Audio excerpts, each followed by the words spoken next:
انہوں نے آپ کو کیا بتانا ہے؟ سینٹرل ایگزیکٹو کمیٹی کو کیا بتانا ہے؟ کئی باتوں کا ان کو خود نہیں پتا اس ترمیم کی. میں حلفاً آپ کو بتا رہا ہوں نہیں پتا. قیادت کو خود نہیں پتا. قیادت کو صرف یہ پتا ہے کہ سندھ کے جو پیسے آنے ہیں وہ آتے رہیں گے بس. سندھ کو جو پیسے ملنے ہیں یا سندھ کو ملنے ہیں یا ان کو ملنے ہیں. اور پوری پیپلز پارٹی کورس میں گا رہی ہے کہ جی 18ویں ترمیم ہمارا پرائیڈ ہے, ہماری ریڈ لائن ہے, اس پر آنچ نہیں آنے دیں گے. وہ آنچ آپ پہلے ہی اس کا کر چکے ہیں, کوئی آنچ وانچ نہیں آنے دینی. جس کو آپ 18ویں آنچ ریڈ لائن کہنا ہے وہ پہلی ریڈ لائن محفوظ ہونے کی گارنٹی دی جا چکی ہے, اس کو نہیں کچھ کہنا. وہی چھلکا شروع میں کہہ رہا ہوں نا, کور اتارنے والی بات ہے, وہ ان کے لیے یہ کور رکھا ہوا ہے پیپلز پارٹی کے لیے. اب پیپلز پارٹی رہنما 18ویں ترمیم کو بنیاد بنا کر جو ڈائلاگ بازی کر رہے ہیں نا, یہ سب رائٹر نے مصنف نے لکھ کر دیے ہوئے ہیں. اسے مطلب پیپلز پارٹی کو جذبات کے یہ صرف یہ تھا, اس کا مقصد یہ تھا کہ جی پیپلز پارٹی کے جذبات کو موقع دیا جا سکے, اظہار کا موقع دیا جا سکے.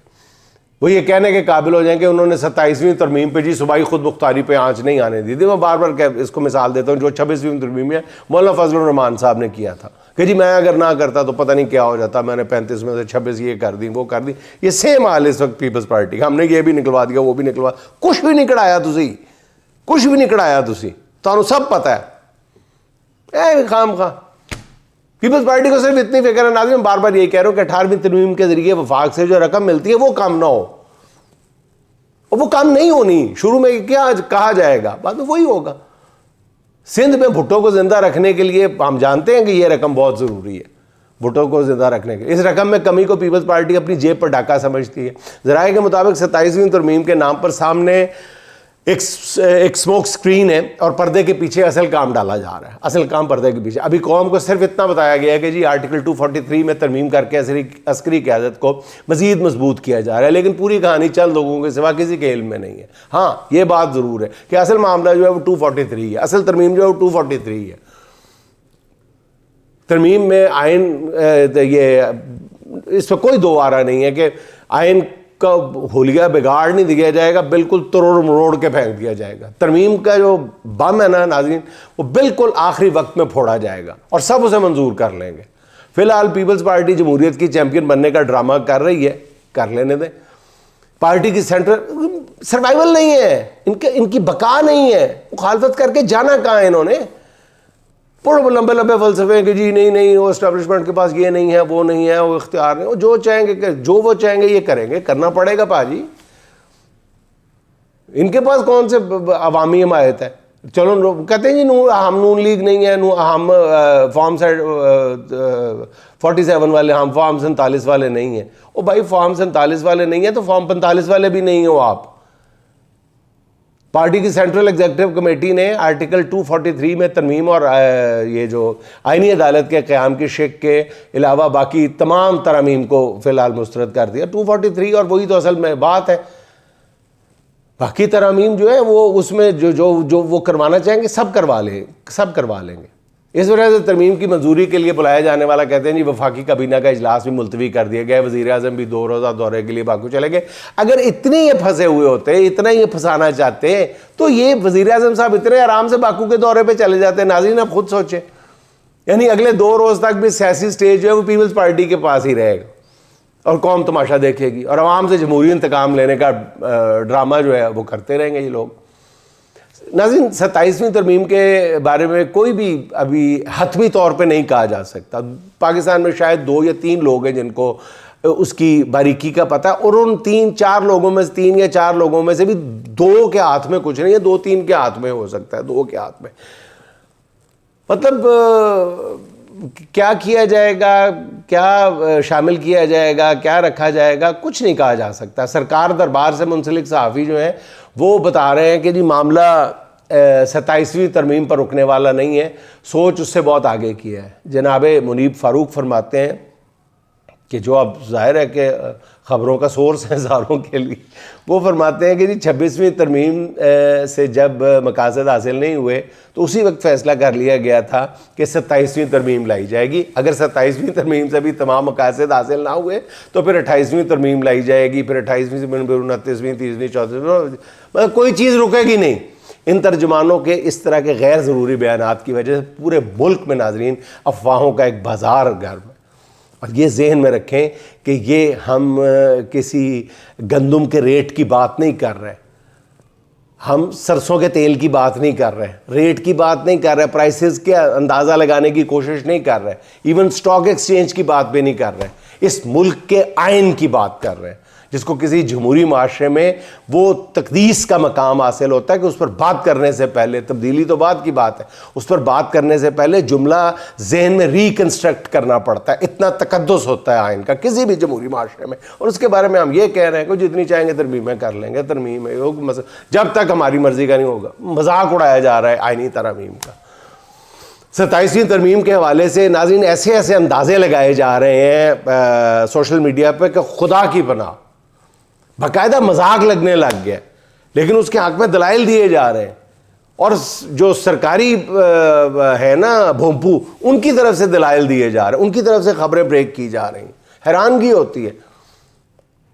مطلب ایک 27ویں ترمیم میں کہتے ہیں جی یہ تجویز بھی زیر غور ہے کہ جی ووٹر کی عمر 18 سال سے بڑھا کر 30 سال کر دی جائے، یعنی سیدھا ڈرایا جا رہا ہے پی ٹی آئی کو، یعنی 30 سال سے کم عمر نوجوانوں سے ووٹ کا حق واپس لے لیا جائے۔ اور ان ذرائع کا یہ کہنا ہے کہ حکمرانوں کا خیال ہے کہ جی 18 سے 30 سال کے کروڑوں ووٹرز کی پہلی اور آخری چوائس جو ہے وہ اڈیالہ کا قیدی ہے۔ ان کا خیال یہ ہے کہ یہ ووٹر نہیں بلکہ تحریک انصاف کے ہیومن میزائلز ہیں، جو پولنگ والے دن ایسا ماحول بنا دیتے ہیں کہ کسی بھی طرح کی پری پول ریگنگ بھی یا پول ریگنگ بھی کام نہیں آتی۔ ان زیرک ذہنوں کا خیال یہ ہے کہ عمران خان کی چڑھی ہوئی گڈی جو ہے اس کو نیچے لانے کے لیے ضروری ہے کہ 30 سال تک کے نوجوانوں کو سیاسی عمل سے باہر کر دیا جائے۔ اب یہ پتہ نہیں کہ اس تجویز کو کس قدر سنجیدگی سے لیا جا رہا ہے، یہ ترامیم میں شامل ہے یا نہیں ہے، کیا نہیں ہے، لیکن یہ چیزیں ڈسکس ہو رہی ہیں سوشل میڈیا پہ۔ نوجوانوں کے بعد عمران خان کی دوسری بڑی طاقت جو ہے وہ اوورسیز پاکستانیوں کو سمجھا جاتا ہے۔ اس بارے میں قدر سنجیدہ اطلاعات یہ ہے کہ 27ویں ترمیم جو زیر غور ہے اس میں دوہری شہریت رکھنے والے تمام اوورسیز پاکستانیوں کی پاکستانی شہریت ختم کر دی جائے۔ اس سے حکومت دو طرح کے فائدے حاصل کرنا چاہے گی، ایک تو ان اوورسیز کے پاکستانی پاسپورٹ ختم کر کے انہیں مجبور کیا جائے گا کہ وہ جب بھی اپنے ملک آئیں تو انہیں obviously ویزا لے کر پاکستان آنا پڑے، یوں ویزا فیس کی مد میں حکومت پاکستان کو کثیر زر مبادلہ حاصل ہوگا۔ دوسرا، ان اوورسیز کو مارک کیا جا سکے گا جو پی ٹی آئی کے لیے بڑھ چڑھ کے کام کرتے ہیں، اور ایسے ناپسندیدہ پاکستانیوں پر تلوار لٹکائی جائے گی کہ اگر انہوں نے بیرون ملک پاکستانی حکومت کے خلاف بیرون ملک بیٹھ کر پاکستانی حکومت کے خلاف کوئی اقدام کیا تو انہیں پاکستان کا ویزا نہیں، اپنے ملک کا ویزا نہیں دیا جائے گا، اور وہ اپنے پیاروں کی خوشیوں اور غموں میں شریک نہیں ہو سکیں گے۔ اور اگر کوئی بدقسمت وطن کی محبت میں اپنے غیر ملکی شہریت ترک کر کے پاکستانی پاسپورٹ کو ترجیح دے گا تو وہ مکمل طور پر حکومت پاکستان کے رحم و کرم پر ہوگا۔ حکومت جب چاہے اس کا پاسپورٹ منسوخ کر کے اس کے لیے ملک سے باہر مصیبت کھڑی کر دے۔ مقصد صرف اتنا ہے کہ عمران خان کا نام لینے والا جو ہے وہ کوئی قبول نہیں ہوگا، نہ ملک کے اندر اور نہ ملک کے باہر۔ دوہری شہریت ختم کرنے کی یہ تجویز جو ہے کوئی بالکل ہی نان سیریس لیول پہ نہیں ہے، بلکہ رانا ثناء اللہ اس کی تصدیق کر چکے ہیں۔ اب رانا ثناء اللہ کو خود کتنا پتہ ہے اس کا بھی کسی کو کوئی پتہ نہیں ہے۔ یہ تجویز بھی زیر غور ہے کہ چیف الیکشن کمشنر کے تقرر کا اختیار بھی کلی طور پر وزیر اعظم کو دے دیا، کلی طور پر وزیر اعظم کو دے دیا۔ اس کے لیے قائد حزب اختلاف کے ساتھ مشاورت کی شرط جو ہے وہ ختم کر دی جائے، یعنی وہ خود ہی جس کو چاہے چیف الیکشن کمشنر، اپنے سگے بھائی کو بھی وزیر اعظم لگا لے، اپنے بھانجے بھتیجے کسی کو بھی لگا سکتا ہے۔ یہ تجویز بھی زیر غور ہے ناظرین کہ پارلیمنٹ کی 2/3 اکثریت اپنی ہی اسمبلی کی مدت میں 1 سال کی توسیع کر کے اسے 5 سے 6 سال کر سکتی ہے۔ ناظرین آپ خود سوچیں کہ کیا باقی رہ گیا ہے؟ مزید کچھ کرنا ہے تو یوں کیا جا سکتا ہے کہ جی اس اسمبلی کے تمام ارکان کے بارے میں یا انہی ترمیم کے ذریعے ان کی جو رکنیت ہے وہ تا حیات کر دی جائے، تا دم مرگ کر دی جائے، اور مرنے کے بعد بھی یہ کر دیا جائے کہ وہاں پہ الیکشن نہیں ہوگا بلکہ ان کا کوئی بیٹا، بیٹی، بیوی، بیوہ یا کوئی بھانجا بھتیجا جس کو وہ اپنی زندگی میں نامزد کر جائے گا وہ رکن اسمبلی بن جائے گا۔ اس کی کسر ہے۔ یہ تجویز بھی زیر غور ہے ناظرین کہ نگران حکومتوں کا تصور ختم کر دیا جائے اور انتخابات اسی وزیر اعظم کی نگرانی میں ہوں جو بیٹھا ہو، یعنی اگر ملک میں آئندہ انتخابات ہوئے تو وہ اسی فارم 47 والے وزیر اعظم کی زیر نگرانی ہوں گے۔ ایک تجویز یہ بھی ذکر آ رہا ہے کہ سپریم کورٹ اور ہائی کورٹ کے ججز کے لیے نیا حلف نامہ متعارف کروایا جائے، اور اس کا مقصد ججز کو شرمندہ کرنا ہے۔ جو جج حلف نہیں اٹھائے گا وہ گھر جائے گا۔ اس نئے حلف نامے کا مقصد جو ہے وہ سپریم کورٹ اور اسلام آباد ہائی کورٹ کے کچھ ججز سے چھٹکارا پانا ہے۔ یہ ساری تجاویز سن کر مجھے خیال ہے کہ اس کے لیے اتنی بڑی ایکسرسائز کی ضرورت ہی کیا ہے ناظرین۔ 27ویں کے بعد پھر 28ویں ترمیم آئے گی، پھر اس کے بعد 30ویں 34ویں، تو روز کے اس تماشے سے یہ بہتر نہیں ہے کہ ایک ہی بار پارلیمنٹ سے یہ منظور کرا لیا جائے کہ حکمرانوں کے منہ سے نکلا ہوا کوئی بھی لفظ جو ہے وہ قانون کا درجہ رکھے گا۔ اگر آئین میں درج کسی قانون اور وزیر اعظم کے حکم میں ٹکراؤ ہو جائے تو پھر وزیر اعظم کے دیے ہوئے حکم کو ہی آئین میں درج قانون پر فوقیت دی جائے۔ اس 2 سے 3 ترمیم کو پارلیمنٹ سے منظور کرا لیں، اور ہر 6 ماہ بعد ارکان پارلیمنٹ کے نخرے اٹھانے سے، ان کے مطالبے اور یہ ڈرامہ بازی جو ٹی وی پہ آپ دیکھ رہے ہیں، اس سے بچا جا سکے۔ باقی رہ گیا کہ ترمیم کے ذریعے عمران خان کا جو ہے مکو کیسے ٹھپا جا سکتا ہے، اس کی مقبولیت کو کیسے کم کیا، اس کے لیے بھی لمبی چوڑی دیکھیں۔ ابھی آپ نے پابندی لگائی ہوئی ہے ٹی وی پہ نام نہیں لینا، یہ نہیں کرنا، وہ نہیں کرنا، عمران کا کوئی نعرہ لگانا، نعرہ، تصویر، کہیں بھی نام پر پابندی ہے۔ تو یہ بھی ایک آئینی ترمیم کر دی جائے کہ آئندہ سے ملک میں کسی پیدا ہونے والے بچے کا نام عمران نہیں رکھا جائے گا۔ عمران نام رکھنے پہ پابندی لگا دی جائے تاکہ ذہنوں سے نکال دیں، دلوں سے نکال دیں۔ جو مرضی کر کے دیکھنا، جو مرضی کر کے دیکھ لیں، خدا کا واسطہ تھوڑا سا تدبر کریں، تھوڑا سا غور کریں کہ کس راستے پہ ہم چل پڑے، کس راستے پہ ہم چل پڑے۔ اچھا ناظرین، وزیر اعلیٰ کے پی اور وفاق کے درمیان معاملات جو ہیں وہ بھی بگڑتے ہی چلے جا رہے ہیں۔ ترامیم کا جن جو ہے وہ اپنی جگہ، دوسری طرف دیکھیں نا کہ کیسا ہمارا رویہ ہوتا جا رہا ہے۔ عدالتی حکم کے باوجود سہیل آفریدی کو 5ویں بار بھی عمران خان سے ملاقات نہیں کرنے دی گئی جب پرسوں، جس کے بعد سہیل آفریدی نے آبویس ایک سخت پریس کانفرنس کی جس کے بہت سے مدرجات سے اختلاف کرنے کی گنجائش ہے۔ ہر شخص اپنے انداز میں دیکھتا ہے، کئی جملے شاید سخت بول گئے ہوں، جس پر وفاقی حکومت نے غیر معمولی اقدام اٹھاتے ہوئے کے پی ہاؤس پر ریڈ کر دی۔ باقاعدہ رات گئے پولیس اہلکار کے پی ہاؤس پہنچے، وہ سہیل آفریدی اور جنید اکبر کے بارے میں پوچھتے رہے۔ جب انہیں بتایا گیا کہ دونوں جو ہیں وہ کے پی ہاؤس میں موجود نہیں ہیں، جس پر پولیس اہلکار جو ہے وہ وارنٹ گرفتاری کی انہوں نے تعمیل کرائی اور چلے گئے۔ یہ وفاق کی جانب سے کے پی کے وزیر اعلیٰ اور باقی رہنماؤں کو پیغام تھا کہ مفاہمت کا کوئی امکان نہیں، اب تصادم ہوگا۔ ناظرین، مفاہمت کی جو فضا ہے وہ پیدا کرنے کا جو پہلا فرض ہے وہ کس کا ہے؟ ظاہر وفاقی حکومت کا ہے نا۔ وفاق بڑا بھائی ہوتا ہے نا۔ فرض کریں کہ اگر انہوں نے کوئی غلط بات کی ہے تو وفاق کا فرض بنتا ہے نا کہ وہ چھوٹے بھائی کو منائے۔ ساری عمر سے ہم سنتے ہیں ایک تو پنجاب بڑا بھائی، ایک وفاق، پھر ابا ہوا نا۔ وفاق تو ابا ہوا، پھر پنجاب بڑا بھائی ہے تو وفاق تو پھر باپ ہوا نا۔ تو باپ کا فرض بنتا ہے نا کہ اگر وہ کوئی ایسی بات ہو گئی ہے تو وہ پھر سمجھائے۔ کہ یہ سمجھانے کا کون سا طریقہ ہے؟ آدھی رات کے وقت اسلام آباد میں اپنے گھر میں باپ اپنے گھر میں آئے ہوئے بیٹے کو گرفتار کروا دے، ایسے ہی ہے نا۔ مطلب ایک عجیب سی ہے کہ سہیل آفریدی کے اپنے لیڈر سے ملاقات بظاہر ایک معمولی سی بات تھی ناظرین، پہلے دن بھی عرض کیا تھا، مگر حکومت کی بچکانہ ضد نے اسے پہاڑ سے بھی بڑا مسئلہ بنا کے رکھ دیا۔ عجیب سی بات ہے۔ ملاقات سے اس انکار نے ناظرین لہجوں میں ایسی تلخی بھر دی ہے کہ معاملات ہر گزرتے دن کے ساتھ الجھتے چلے جا رہے ہیں۔ اگر اس ضد سے یہ بتانا مقصود ہے کہ حکومت اپنی ضد کی بہت پکی ہے تو بھی مان لیا، اب بہت ضدی ہے، مان لیا۔ فارم 47 کی فتح نے ضدی تو بخشی ہے حکمرانوں کو۔ حضور والا تھوڑی سی عاجزی اختیار کریں، وقت بدلتے دیر نہیں لگتی۔ کل خدا نخواستہ آپ کو جیل کی ہوا کھانا پڑی تو ملاقاتیں روکنا تو دور کی بات، آپ اس دفعہ تو شاید آپ سے ملنے بھی کوئی نہ آئے۔ تھوڑا سا حکمرانوں کو تدبر اور ہوش مندی سے کام لینا چاہیے۔ وفاقی حکومت کا بہت زیادہ فرض بنتا ہے کہ معاملات کو بگڑنے سے بچایا جا سکے۔ معاملات کو بگڑنے کی بات آئی تو میرے ذہن میں یہ منظر گھوم رہا ہے جس طرح سنی اتحاد کونسل کے سربراہ صاحبزادہ حامد رضا کو گرفتار کیا گیا۔ وہ کافی عرصے سے گرفتاری دینے کے بارے میں سوچ رہے تھے. گزشتہ روز وہ پشاور سے یہ اعلان کر کے نکلے تھے کہ وہ فیصل آباد گرفتاری دینے جا رہے ہیں, مگر جیسے ہی وہ پشاور سے اسلام آباد کے حدود میں داخل ہوئے تو انہیں ایک ناکے پہ روک کے گرفتار کر لیا گیا. چلے مان لیا گرفتار کیا, انہیں رات بھر حوالات میں رکھا گیا.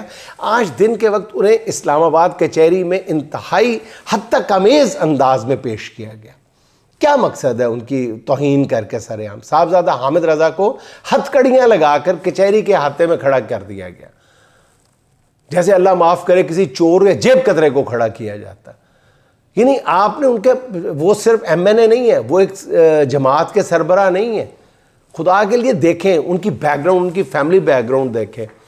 ان کے پیروکاروں کی تعداد اتنی بڑی ہے, خدا نہ خواستہ کوئی بھی اشتعال میں آ سکتا ہے وہ مناظر دیکھ کے.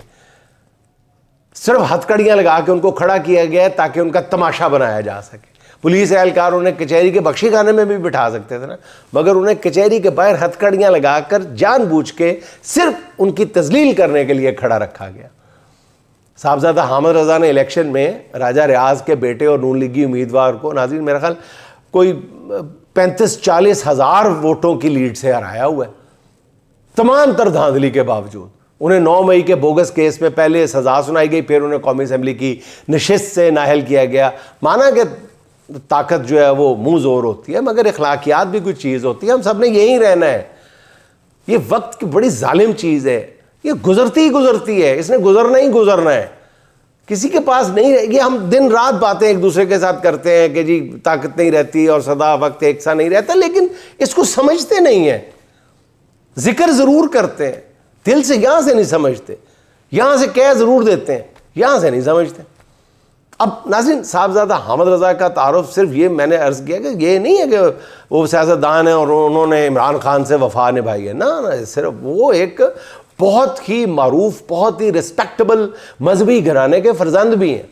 ان کے والد صاحبزادہ فضل کریم بھی رکن پارلیمنٹ رہے. ان کے دادا مولانا سردار احمد بہت بڑے عالم دین تھے اور انہیں اپنے دور کا محدث اعظم کہا جاتا تھا. صاحبزادہ حامد رضا کی اس طرح تذلیل کرنے والے اپنے لیے کچھ اچھا نہیں کر رہے.